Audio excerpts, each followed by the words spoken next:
Hello everyone, welcome back to Ajith movie motives YouTube channel. గత కొన్ని రోజులుగా నన్ను అజిత్ హిందూ సీజన్ 3 మూవీ ఎక్స్ప్లెయిన్ చేయండి అని అడుగుతున్నారు. మనకు అందరికీ తెలిసిందే, సీజన్ 1 మన తెలుగులో వధు అనే పేరుతో హాట్‌స్టార్లో రిలీజ్ అయింది. సీజన్ 2 రాలేదు, అప్పుడే సీజన్ 3 అడుగుతున్నారేంటి అని అనుకుంటే ఆ తర్వాత నాకు తెలిసింది ఏంటంటే ఇది ఒక బెంగాలీ సిరీస్ రీమేక్ అని. హిందూ దాని పేరు. మనకి బెంగాలీ లాంగ్వేజ్ రాకపోయినా సబ్ టైటిల్స్ తో అక్కడున్న విజువల్స్ తో కొద్దో గొప్ప అర్థం చేసుకున్నాను. వధు సిరీస్ ని మనం ఆల్రెడీ మన ఛానల్లో ఎక్స్ప్లెయిన్ చేసుకున్నాం. మీరు ఎవరైనా చూడకుండా ఉంటే చూసేయండి. బెంగాలీ లాంగ్వేజ్ లో క్యారెక్టర్ నేమ్స్ ఒకలా ఉంది, మన తెలుగులో ఒకలా ఉంది. సో మీరు కన్ఫ్యూజ్ అవ్వకూడదని బెంగాలీ లాంగ్వేజ్ లో కాకుండా తెలుగు లాంగ్వేజ్ లో వచ్చిన క్యారెక్టర్ నేమ్స్ తోనే నేను కంటిన్యూ చేస్తాను ఈ సిరీస్ ని. సిరీస్ ప్లాట్ లైన్ ఏంటంటే సీజన్ 1 సీజన్ 2 చూసిన వాళ్ళకి ఒక ఐడియా ఉంటుంది. హిందూ వాళ్ళ ఇంట్లో చాలా మిస్టరీస్ దాగుంటుంది. హిందూ వాళ్ళ భర్త ఎలా చనిపోయాడు, పద్మ ఎందుకు పిచ్చి దానిలా ఉంది, బెడ్రూమ్ లో రక్తపు మరకలు చూసి ఉంటుంది కదా హిందూ, అది ఎవరిది, పద్మ కూతురు ఈషు ఎవరికి పుట్టింది, ఆనంద్ తమ్ముడు ఆర్య భార్య వైష్ణవి ఉరి వేసుకొని చనిపోవడానికి కారణం ఏంటి, వైష్ణవి ఎవరితో అఫేర్ పెట్టుకుంది, తన కడుపులో పెరిగిన బిడ్డ ఎవరికి పుట్టింది, ఇదంతా తెలుసుకోవాలంటే ఈ సిరీస్ చూడాల్సిందే. చాలా అంటే చాలా ఇంట్రెస్టింగ్ గా ఉంది. అండ్ సీజన్ 2 సిరీస్ లో లాస్ట్ లో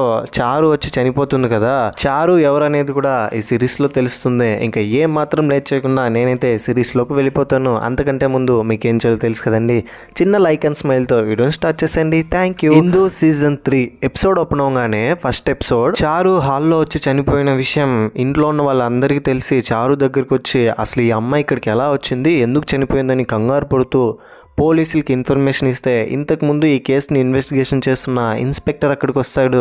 చారు డెడ్ బాడీని చూసి షాక్ అవుతాడు. ఇన్స్పెక్టర్ అక్కడికి వచ్చి అందరినీ ఎంక్వైరీ చేసి అసలు ఈ అమ్మాయి ఎలా చనిపోయింది, ఎందుకు వచ్చిందనంటే సార్ ఈ అమ్మాయి ఇక్కడికి ఎందుకు వచ్చిందో ఎలా చనిపోయిందో తెలియదు, కానీ ఇంతకు ముందు అయితే ఈ అమ్మాయి వైష్ణవిని కలవడానికి వచ్చిందని చెప్తుంది ఆ ఇంట్లో ముసలామె. ఓ అవునా, అయితే ఈ అమ్మాయి వైష్ణవిని కలవడానికి వచ్చింటే వైష్ణవి చనిపోయింది కదా ఉరి వేసుకుని, ఇప్పుడు మేబీ ఆర్యన్ కలవడానికి వచ్చిందేమో అని ఆర్యన్ అడిగితే ఏం మాట్లాడకుండా అతను సైలెంట్ గా ఉండడంతో ఇందు సార్ మీరు అతను అనుమానించకండి, చారు చనిపోయినప్పుడు నేను ఆర్య ఇద్దరు కలిసే మాట్లాడుకుంటున్నా, అతనికి ఇందులో ఏం సంబంధం లేదంటే ఇన్స్పెక్టర్ కి ఏం అర్థం కాదు, ఇంత దరిద్రమైన కేసుని నా లైఫ్ లోనే చూడలేదు, ఇలా ఉన్నారేంటి ఇంట్లో ఉన్న వాళ్ళందరని ఆర్య మీద అనుమానిస్తామంటే ఒక్క ఎవిడెన్స్ కూడా ఉండదు అతనికి అగేనెస్ట్ గా. నిజానికి ఇన్స్పెక్టర్ చారుని ఇంట్రాగేట్ చేస్తామనుకుంటాడు, ఇంతలోనే చారు చనిపోయి ఉంటుంది. దాంతో ఇన్స్పెక్టర్ ఆర్యని అనుమానించి యాజ్ ఆఫ్ నౌ ఇప్పుడు మిమ్మల్ని ఇన్వెస్టిగేషన్ తీసుకెళ్తున్నామని పోలీస్ స్టేషన్ తీసుకెళ్తాడు. ఈ విషయం ఇంట్లో ఆ పెద్దానికి నచ్చదు. ఆర్య చాలా మంచోడు, అతనికి ఏ సంబంధం లేదు జరుగుతున్న హత్యలకి అని ఎమోషనల్ అయ్యి ఆర్యని విడిచిపెట్టమంటే అరే అందరూ అనుకున్నట్టు నేను ఆర్యని అరెస్ట్ చేయట్లేదు, జస్ట్ ఎంక్వైరీకి అని తీసుకెళ్ళానంతే, ఇప్పుడు ఇంట్లోనే వదిలి వెళ్తున్నానని ఇన్స్పెక్టర్ ఆర్యని ఇంట్లో వదిలేసి వెళ్తాడు. అతని మీద ఎలాంటి తప్పు లేదు, యాజ్ ఆఫ్ నౌ ఎవిడెన్స్ లేదు కాబట్టి వదిలేసి వెళ్తున్నానని. అదే రోజు రాత్రి అందరూ వెళ్ళిపోయిన తర్వాత హిందూ దగ్గరికి హిందూ వాళ్ళ భర్త ఆనంద్ చెల్లి స్నేహ భర్త బాజీరావు అక్కడికి వచ్చి చూడమ్మాయి నేను చెప్పినట్టు నువ్వు మొదటి నుంచే వినట్లేదు, మనం ఇద్దరం కలిసి స్నేహంగా ఇంట్లో జరుగుతున్న మిస్టరీని కనిపెడతామంటే నీ దారి నీది అన్నట్టు నువ్వే ఇన్వెస్టిగేషన్ చేస్తున్నావు, నీకు ఇంట్లో కొన్ని విషయాలు తెలియాలని కొన్ని విషయాలు చెప్తాడు. అతను ఏం చెప్తాడంటే ఈ ఇంటికి 2 కథలు ఉన్నాయి, 2 సపరేట్ సర్కిల్స్ ఉన్నాయి ఇంటికి, ఆ సపరేట్ సర్కిల్స్ ఒక మెయిన్ పాయింట్ దగ్గర కలుసుకుంటాయి, ఆ మెయిన్ పాయింట్ నే అందరినీ ట్రబుల్లో నెట్టేస్తుందని చెప్పగానే హిందూ దగ్గరికి పద్మ కూతురు ఈషు వచ్చి ఏమైందో ఏమో తెలియదు కానీ మా అమ్మ ఇందాకటి నుంచి నేను పిలవమంటుంది త్వరగా వెళ్ళండి అని చెప్తే హిందూ అక్కడ నుంచి పద్మని చూడడానికి వెళ్తుంది. ఈషు దగ్గర బాజీరావు ఏంటమ్మా కళ్ళ కింద బ్లాక్ సర్కిల్స్ వచ్చేసాయి, నైట్ టైంలో నిద్రపోవట్లేదా అని అంటే అవును నైట్ టైంలో నేను పడుకోవట్లేదు, నైట్ టైం పడుకుంటే బ్యాడ్ బాయ్స్ వచ్చి తప్పు పనులు చేస్తారంట, అందుకే మా అమ్మ కాపలాగా నిద్రపోకుండా ఉన్నాను, ఇదంతా మా అమ్మే చెప్పింది అని చెప్తాడు. నువ్వు చెప్పింది కరెక్టే, బ్యాడ్ బాయ్స్ అంతా బ్యాడ్ కాదు, గుడ్ గర్ల్ అంతా ఎప్పుడు గుడ్ కాదని నువ్వు జాగ్రత్తగా ఉండని చెప్తాడు. అండ్ ఇంకోవైపు ఇందు పద్మ దగ్గరికి వెళ్ళింటుంది కదా, పద్మ పిచ్చిగా బిహేవ్ చేస్తూ ఆర్య ప్రమాదంలో ఉన్నాడు త్వరగా అతన్ని కాపాడండి అని చెప్తుంది. ఇన్స్పెక్టర్ చారు గురించి తెలుసుకోవాలని అసలు ఆర్యకి చారుకి సంబంధం ఏంటని తెలుసుకుంటే ఆర్యకి చారుకి ఏ సంబంధం ఉండదు. చారు ఆర్య వాళ్ళ అన్న హిందూ భర్త ఆనంద్ని ప్రేమించి ఉంటుంది. సార్ మా అన్ననే చారు ప్రేమించింది సార్ అని జరిగిందంతా ఆర్య ఇన్స్పెక్టర్తో చెప్తాడు. ఆర్య చెప్తున్న మాటల్లో అబద్ధం ఉందని ఇన్స్పెక్టర్ గ్రహించి నీకు చారుకు అఫేర్ ఉందని ఇంట్లో ఉన్న వాళ్ళు మేమందరం నమ్ముతున్నాము, నిజం చెప్పాయా అంటే ఆర్య సార్ నేను చెప్పేది నేను నమ్మండి, చారు మా అన్న ఆనందనే ప్రేమించింది, నాకు చారుకు ఎలాంటి అఫేర్ లేదని అంటాడు. ఆయన అంతేకాకుండా సార్ ఇప్పుడేంటి మీరు నన్ను అరెస్ట్ చేయాలా, అరెస్ట్ చేయాలనుకుంటే చేసుకోండి సార్ నాకు ప్రాబ్లమే లేదని అంటే చూడు ఆర్య నీకు అగైనెస్ట్గా ఒక్క ఎవిడెన్స్ కూడా నా దగ్గర లేదు, చారుని నువ్వే చంపావనే దానికి ఎవిడెన్స్ దొరికిన రోజు ఖచ్చితంగా నేను అరెస్ట్ చేస్తానని అక్కడ నుంచి పంపిస్తాడు ఇన్స్పెక్టర్ ఆర్యని. ఇక్కడ ఇంట్లో ఆర్య వాళ్ళ మదర్కి మళ్ళీ ఆర్యని ఇన్స్పెక్టర్ విచారణని స్టేషన్ తీసుకెళ్లడంతో అసలు ఏం జరుగుతోంది ఇంట్లో, ఎవరికి నచ్చినట్టు వాళ్ళు బిహేవ్ చేస్తున్నారు, ఆర్యది ఏ తప్పు లేదని ఒక్కరు కూడా ముందుకు వచ్చి చెప్పరంటే అక్కడున్న ముసలి వాళ్ళ దగ్గరికి వెళ్ళి వాళ్ళని తిట్టి మీ పనేంటి డోర్ లాక్ చేసుకొని ఉండాలి, కానీ మీరు ఆ రోజు డోర్ ఓపెన్ చేశారు అందుకనే చారు లోపలికి వచ్చింది, లోపలికి వచ్చిన తర్వాత ఇలా జరిగిపోయింది, ఇదంతా మీ వల్లే ఇదంతా జరుగుతుంది, ఇక నుంచి వెళ్ళిపోండి. వాళ్ళ అమ్మ అలా అనడంతో ముసలామే చేతులు జోడించి తప్పైపోయింది, మళ్ళీ ఈ తప్పును రిపీట్ చేయము, మేము ఇక్కడ నుంచి వెళ్ళమంటే ఎక్కడికైనా వెళ్తామని ఎమోషనల్ అవుతుంటే మీరు చేసినంత చాలు ఇక నుంచి వెళ్ళిపోండి అని మళ్ళీ కోపడుతుంది. ఇదంతా అబ్జర్వ్ చేస్తున్న స్నేహ భర్త బాజీరావు ఆర్య వాళ్ళ అమ్మ దగ్గరికి వెళ్ళి ఏమండి అత్తయ్య గారు ఇప్పటికిప్పుడు వాళ్ళని ఇక్కడ నుంచి పంపిస్తే వాళ్ళు ఎక్కడికైనా వెళ్తారు, మీరైనా కొంచెం ఆలోచించండి, ఏదో కోపంలో నిర్ణయాలు తీసుకోకండి అంటే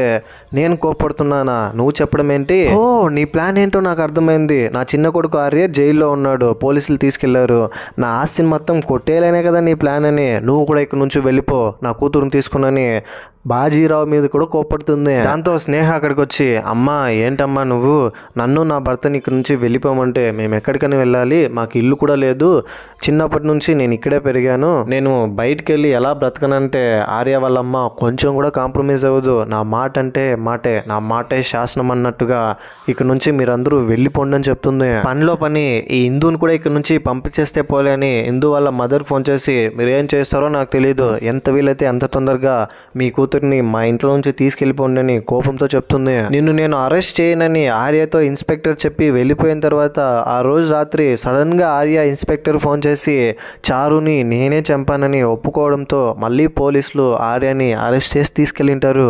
ఈ విషయం ఇందుకు తెలిసిన తర్వాత ఇందుకు తెలిసిన ఒక లాయర్ని పట్టుకుని వచ్చి బెయిల్ ఇప్పిస్తుంది ఆర్యకి.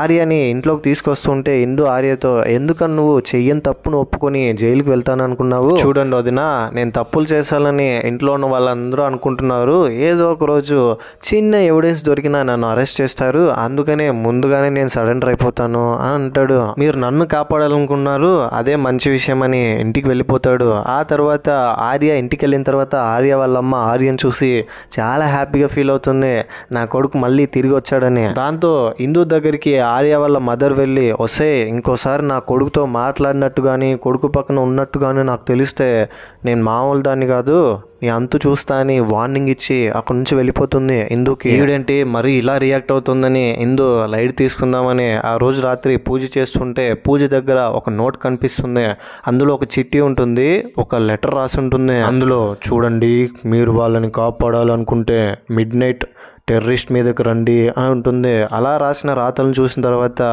ఇది నాకు రాలేదేమోలే, యాక్చువల్గా ఆ పూజ చేయాల్సింది ఆర్య వాళ్ళ మదర్ లేకపోవడంతో ఆమె పూజకు రాకపోవడంతో ఇందు చేస్తూ ఉంటుంది. ఈ నోట్ ఖచ్చితంగా ఆర్య వాళ్ళ మదర్కే వచ్చి ఉంటుంది, ఎవరు పెట్టింటారని మొత్తం బాగా ఆలోచిస్తుంది భయపడుతూ, కానీ పక్కన చూస్తే ఎవరూ ఉండరు. అండ్ ఇంకోవైపు ఇంటి ఆడపడుచు స్నేహ తట్టాబుట్టా సర్దుకొని ఇంట్లో నుంచి వెళ్ళిపోదామని లగేజ్ సర్దుకుంటూ ఉంటే ఇందు అక్కడికి వెళ్ళి ఏమైంది స్నేహ, ఆవిడేదో అంటే కోపడి వెళ్ళిపోతావా అని అంటే ఇందు నేను ఎక్కడికి వెళ్ళలేను, వెళ్ళకూడదు కూడా, ఎక్కడికి వెళ్ళినా నేను బ్రతకలేను, ఈ ఇల్లు తప్ప మాకు ఇంకా వేరే లోకం లేదు, కనీసం బ్యాగ్ పట్టుకొని ఇంట్లో నుంచి బయటికి వెళ్తే అయినా అది చూసి అమ్మ మనసు కరుగుతుందేమో అని ఎమోషనల్ అయ్యి చాలా బాధపడుతుంది పాపం స్నేహ. దాంతో కొద్దిసేపు తర్వాత ఇందు తన భర్త ఆనంద్ ల్యాప్టాప్ కోసం రూమ్ మొత్తం వెతుకుతుంటే ఆర్య అక్కడికి వచ్చి ఏంటోదినా ఏం వెతుకుతున్నారంటే అది మీ అన్నయ్య ల్యాప్టాప్ ఏమైనా దొరికిందా అని అంటే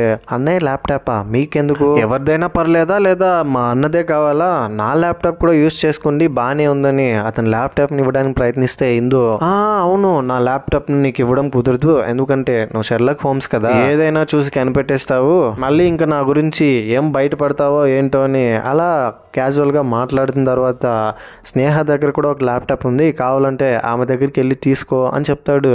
ఆ తర్వాత ఇందు స్నేహ దగ్గరికి వెళ్ళి ల్యాప్టాప్ ఉన్న విషయం ఇంతవరకు నాతో ఎందుకు చెప్పలేదని మళ్ళీ ఆర్య దగ్గరికి వెళ్ళి ఇంతకుముందు పూజ గదిలో పూజ చేస్తున్నప్పుడు దొరికిన నోట్ని ఆర్యకి చూపించి ఎవరో మీ అమ్మకి ఈ నోట్ పంపించారు చూడండి, మీరు వాళ్ళని కాపాడాలనుకుంటే మిడ్ నైట్ టెర్రరిస్ట్ మీదకి రండి అని ఉంది, ఎందుకని ఇది అక్కడ ఉంది, ఎవరు రాశారని ఆర్యని అడిగితే మేబీ అమ్మని ఎవరైనా భయపెట్టడానికి ఇలా రాసిండొచ్చు అని చెప్తాడు. ముసలి వాళ్ళు ఒక పక్క లగేజ్ సర్దుకొని ఇంట్లో నుంచి వెళ్ళిపోవడానికి ప్రయత్నిస్తుంటే ఇందు అక్కడికి వెళ్ళి చూడండి, మీరు ఇక్కడి నుంచి ఎక్కడికి వెళ్ళనవసరం లేదు, ఇక్కడే ఉండండి, అత్తయ్య ఏదో కోపంలో అలా అనేసింది, చూసుకుంటాను, నేను ఉన్నాను, మీరు ఎక్కడికి వెళ్ళకండి అని చెప్తుంది.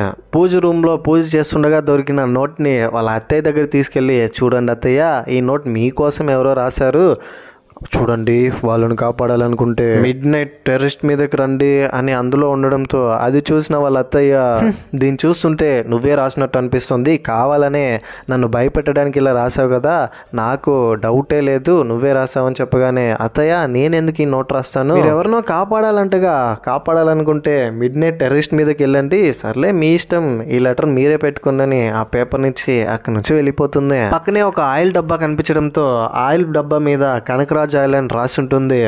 ఈ ఆయిల్ ఎక్కడి నుంచి వచ్చింది, ఎవరు ఇక్కడ పెట్టారని అంటే ఇంటి పని మనిషి లోకి, ఈ ఆయిల్ తాతగారు రూమ్ లో ఉంటుంది కదా, ఇక్కడికి ఎందుకు వచ్చింది, ఇలాంటి ఆయిల్స్ ఇంకా ఎక్కడైనా ఉందా అని అంటే పని మనిషి లోకి, అమ్మా మీరు అలా అడుగుతున్నారంటే మన ఇంట్లో మొత్తం ఆయిల్ బాటిల్సే కదా ఉన్నాయి, ఇన్ఫాక్ట్ తాతగారు చేస్తున్న బిజినెస్ కూడా అదే, ఫర్నిచర్స్ బిజినెస్ కాదు ఆయిల్ బిజినెస్ అని చెప్తుంది. అంతవరకు ఇందు తాతగారికి గ్రాసరీ స్టోర్ ఉందనుకుంటుంది, ఇప్పుడు సడన్ గా ఆయిల్ బిజినెస్ అని తెలియడంతో కొంచెం షాక్ అవుతుంది. ఆ రోజు రాత్రి మిడ్ నైట్ అవుతుంది, టెర్రరిస్ట్ మీదకి ఎవరో నడుచుకుంటూ వెళ్తున్నారు, తెల్ల చీర కట్టుకొని ఆర్య వాళ్ళ అమ్మలాగే నడుచుకుంటూ వెళ్తూ ఉంటే ఆమె వెనకాల ఆ ఇంటి పనోడు ఫాలో చేస్తూ వెళ్తుంటాడు. అప్పుడే ఆర్య అక్కడికి వచ్చి పని మనిషిని పట్టుకొని ఆ నోట్ రాసింది నువ్వేనా అంటే నాకేం తెలుసు, అమ్మగారు పడుకుని ఉంటే సేమ్ అమ్మగారు లాగానే శారీ కట్టుకొని ఎవరో నడుచుకుంటూ వెళ్తుండడం చూశాను, ఎవరా అని వచ్చి చూస్తే ఈవిడ కనిపించిందని చెప్తాడు. దాంతో శారీ ఓపెన్ చేసి చూస్తే ఇంట్లో పని మనిషి ఇందు కావాలనే ప్లాన్ చేసి ఆ నోట్ రాసింది ఎవరో తెలుసుకోవడం కోసం, టెర్రరిస్ట్ మీద ఎవరున్నారో కనుక్కోవడం కోసం లోకిని పని మనిషిని అక్కడికి పంపించి ఉంటుంది. అసలు నోట్ ఎవరు రాశారో తెలుసుకోలేకపోయామే అని ఇందుకి లిటిల్ బిట్ డిసప్పాయింట్. సడన్ గా కింద నుంచి అమ్మా అని గట్టిగా శబ్దం వినిపిస్తుంది, స్నేహ అరుస్తుండడం ఏంటా అని వెళ్ళి చూస్తే స్నేహ వాళ్ళ అమ్మగారు వాళ్ళ అత్తయ్య చనిపోయి ఉంటుంది. తన నోట్లో నుంచి ఆయిల్ కారుతూ ఉంటుంది, బ్రతికుండే ఛాన్సెస్ ఏమైనా ఉందా అని హాస్పిటల్ తీసుకెళ్తే తను చనిపోతుంది. ఇందు వాళ్ళ అత్తయ్యని ట్రీట్ చేసిన డాక్టర్ అక్కడికి వచ్చి ఇందుతో చూడమ్మా, మీ అత్తయ్యకి ఎవరో పాయిజన్ ఉన్న ఆయిల్ నోట్లో పోసారు, తనకి పారాలసిస్ వచ్చింది, అందుకనే ఇలా తను స్పృహ లేకుండా పడిపోయింది అని చెప్పగానే వెంటనే ఇంట్లో పని మనిషి లోకికి ఫోన్ చేసి ఇంట్లో ఇంతకు ముందు చూసినటువంటి ఆయిల్ డబ్బాలు ఏదైనా ఉన్నాయా అని వెతకమంటుంది.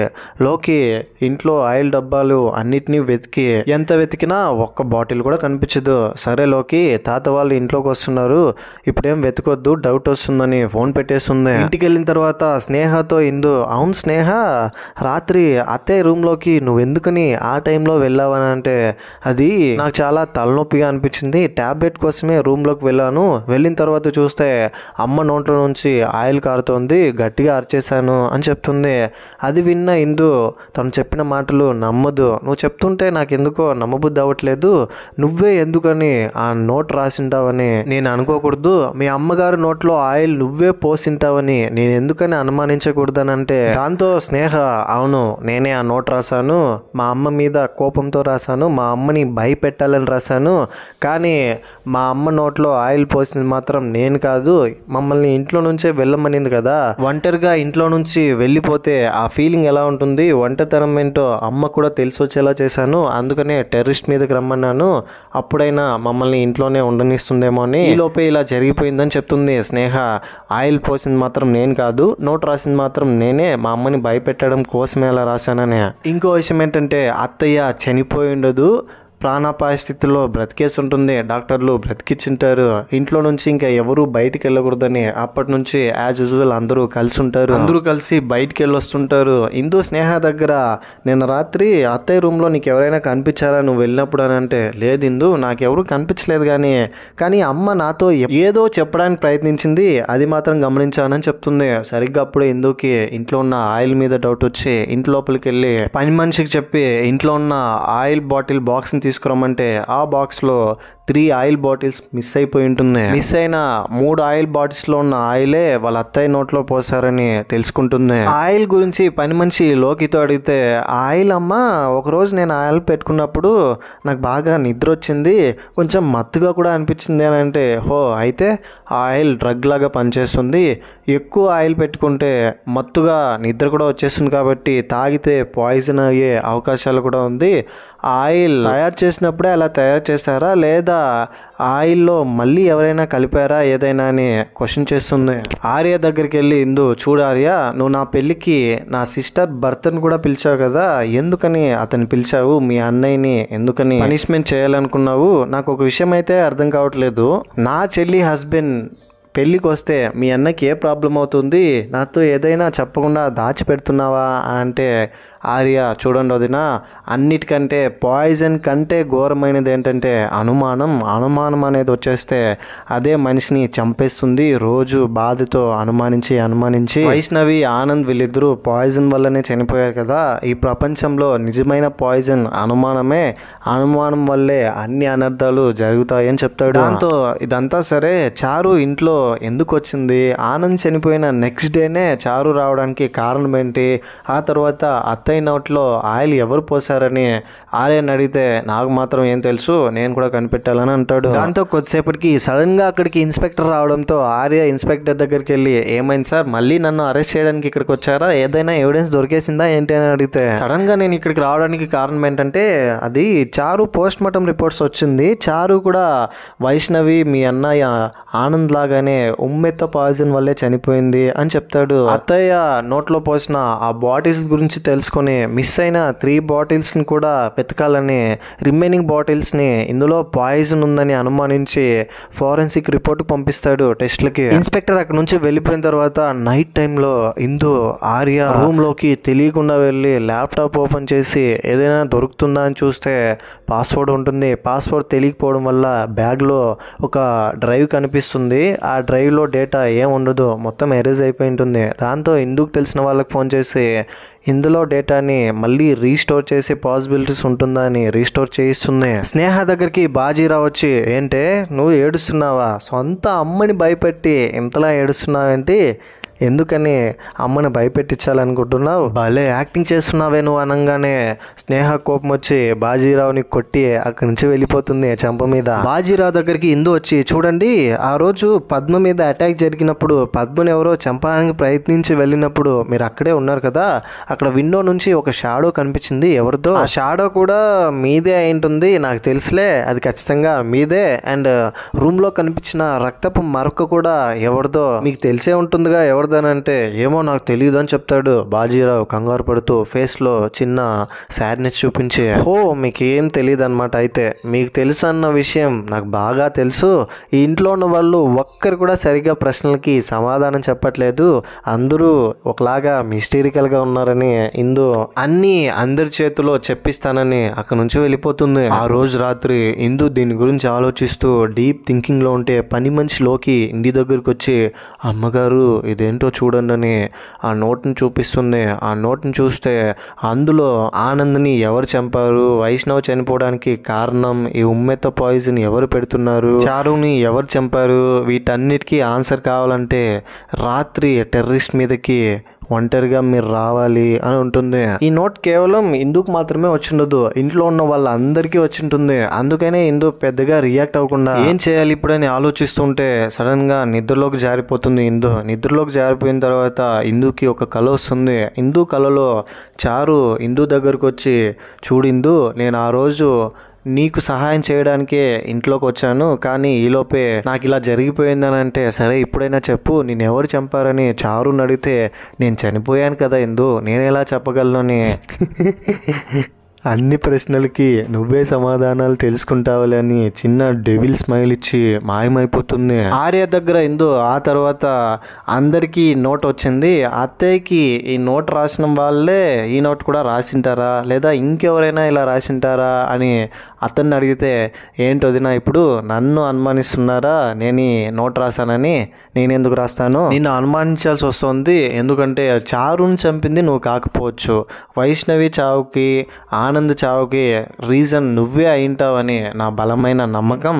వాళ్ళిద్దరి చావుకి రీజన్ నువ్వే. ఇది అవ్వచ్చు అవ్వకపోవచ్చు కానీ పాసిబిలిటీస్ మాత్రం ఉన్నాయి అని చెప్తుంది. దాంతో ఇందు వైష్ణవి గురించి డీటెయిల్స్ తెలుసుకోవాలని వైష్ణవి ఇంట్లో నుంచి వెళ్ళిపోయిన తర్వాత హాస్టల్లో వెళ్ళి స్టే చేసి ఉంటుంది కదా, హాస్టల్లో ఆనంద్ తమ్ముడు ఆర్యనే వెళ్ళి జాయిన్ చేయించుంటాడు. అప్పటి నుంచి వైష్ణవిని కేరింగ్గా చూసుకుని ఉంటాడు.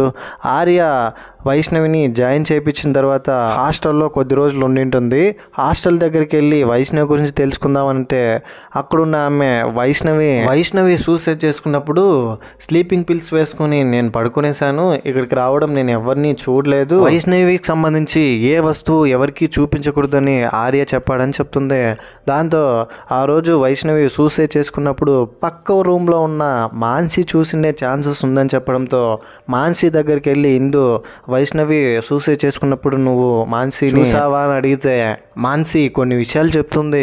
ఇంకో విషయం ఏంటంటే ఇందు అక్కడ నుంచి రావడానికంటే ముందు వైష్ణవి ప్రెగ్నెన్సీకి సంబంధించినటువంటి రిపోర్ట్స్ తీసుకుని అక్కడ నుంచి వచ్చేసి ఉంటుంది. బాజీరావు ఆర్య దగ్గర మన ఇంటికి ఎప్పుడైతే ఇందు అడుగు పెట్టిందో అప్పటి నుంచే హత్యలు జరుగుతున్నాయి, నాకెందుకో వీటన్నిటికీ కారణం ఇందునే అనిపిస్తుంది, ఇందు మీద నీకేమైనా అనుమానం ఉందా అని అంటే ఆర్య నాకు ఇందు మీద 0.1% కూడా డౌట్ లేదు, పాపం వదినకి ఏం తెలియదు, ఇన్ఫ్యాక్ట్ ఇదంతా ఆపడానికి నిజాలు తెలుసుకోవడానికి తను ప్రయత్నిస్తోంది అని చెప్తాడు బాజీరావు దగ్గర. ఇంట్లో తాత ఆయిల్ బాటిల్స్లో పాయిజన్ ఉందా అని బాధపడుతుంటే ఆర్య అక్కడికి వచ్చి బాటిల్స్లో పాయిజన్ లేదని తెలిసిందని చెప్పగానే తాత చాలా హ్యాపీగా ఫీల్ అవుతాడు.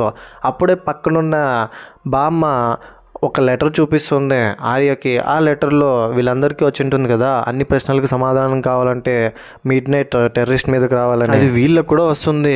వైష్ణవి గురించి మాన్సిని అడిగితే ఇందు మాన్సి ఏం చెప్పింటుందంటే వైష్ణవి చాలా మంచి అమ్మాయి, నిజానికి వైష్ణవిని వాళ్ళ ఇంట్లో ఉన్న వాళ్ళే గెంటేశారు. హాస్టల్కి ఇక్కడికి వచ్చిన తర్వాత రోజు వైష్ణవి భర్త ఆర్య వచ్చి తనని హాస్పిటల్ తీసుకెళ్లేవాడు. వైష్ణవి చనిపోవడానికంటే ముందు ఆ రోజు రాత్రి వైష్ణవి దగ్గరికి చారు వచ్చింది. చారు వచ్చి వైష్ణవితో చూడండి మీరు నా జీవితాన్ని కాపాడారని దండం పెట్టి వైష్ణవికి థ్యాంక్స్ చెప్పి కిందకి వెళ్తూ ఉంటే చారుకి ఒక వ్యక్తి కనిపించుంటాడు.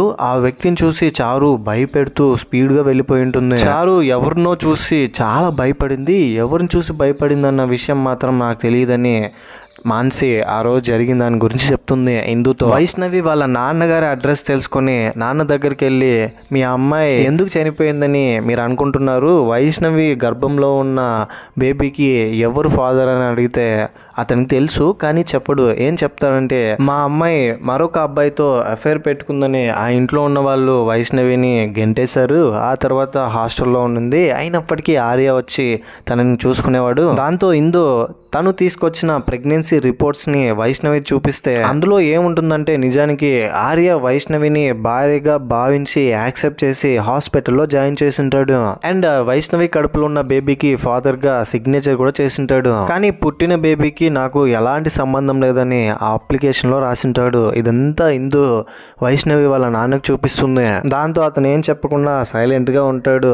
ఈ విషయాలన్నీ తెలుసుకున్న తర్వాత ఇందుకు ఏమనిపిస్తుందంటే ఒకవేళ వైష్ణవి నిజంగా తప్పు చేస్తుంటే కూడా ఎందుకని ఆర్య వైష్ణవికి సపోర్టెడ్గా ఉన్నాడు, వైష్ణవి వాళ్ళ నాన్న షాప్ కూడా డబ్బులు ఇచ్చి ఎందుకని హెల్ప్ చేస్తున్నాడు. సో ఎంతో కొంతైనా తప్పు ఆర్య సైడ్ ఉంది కాబట్టే ఆర్య ఇదంతా చేస్తున్నాడని ఇందుకు అర్థమవుతుంది. ఇంటికి వచ్చిన తర్వాత ఇందు పని మనిషి లోకితో నా పెళ్లికి ఆనంద్ అన్ని షాపుల్లో వాళ్ళని పిలిచారా అంటే లేదమ్మా ఓన్లీ ఫర్నిచర్ షాపుల వాళ్ళని మాత్రమే పిలిచాడు, అందరికీ అయితే ఇన్విటేషన్ ఇవ్వలేదు అని చెప్తుంది.